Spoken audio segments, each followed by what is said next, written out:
Over the weekend, I refereed a men's league soccer game, and it was the culmination of two different leagues, and it was their all-star teams playing against each other. So you would think it would be, kind of a bragging right, competitive type situation. So in the first half, defensive player, rather than playing the ball back to his goalie, plays the ball forward. The goalie's a little bit out of position because he's expecting the pass back. The defender kicks it right to the other team. The other team blasts the ball in the goal. Uh, so an obvious mistake. Fullback immediately feels bad about it. One of the forwards or midfielders says something in his direction, and the goalie immediately yells at that player and says, "Look, nothing happened. Let's go." And that's a great response. If there's anybody who should be, upset at that time or mad at that defensive player, it's the goalie, because the goalie gave up a goal that he probably shouldn't have, and it was pretty much 100% the fullback's fault.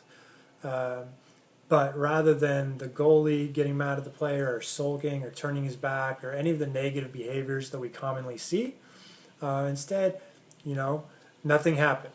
Let's go, kick off. Okay, we've got, 60 minutes left in the game to get it back. And that's the type of mistake response that we want to see from players, coaches, parents, etc. But in children's games, that's rarely the response that we see, both from coaches, players, and parents. I've been on the sideline and heard parents when kind of the same type situation happens where maybe a fullback plays it right to the other team and they score. And parents are all yelling at that fullback or yelling at the coach that the coach isn't playing the right players, or you know yelling at the player to play it to their son or daughter, or whatever the case may be.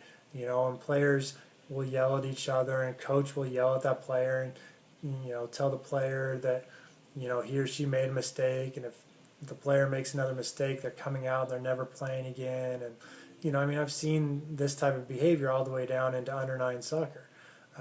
So to me, it was almost amazing that in a men's league game, one of the few English words that was spoken, because there were a lot of Haitians playing, and several Europeans that were speaking Hebrew to each other, and a couple of Jamaicans, and so it was a big mix of players, ethnicities, representing two different leagues, bragging rights on the line, and in a environment that you could anticipate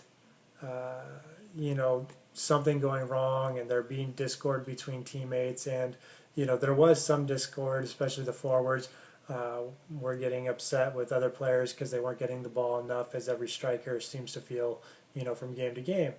But despite that, when the big mistake of the game happened, the goalie stepped up and, hey, nothing happened, let's play. And that's the type of mistake response that we want to hear from players, and that we need to hear from parents and coaches in youth soccer, as opposed to the more common blaming or yelling or demeaning type behaviors that unfortunately have become too prevalent in youth sports.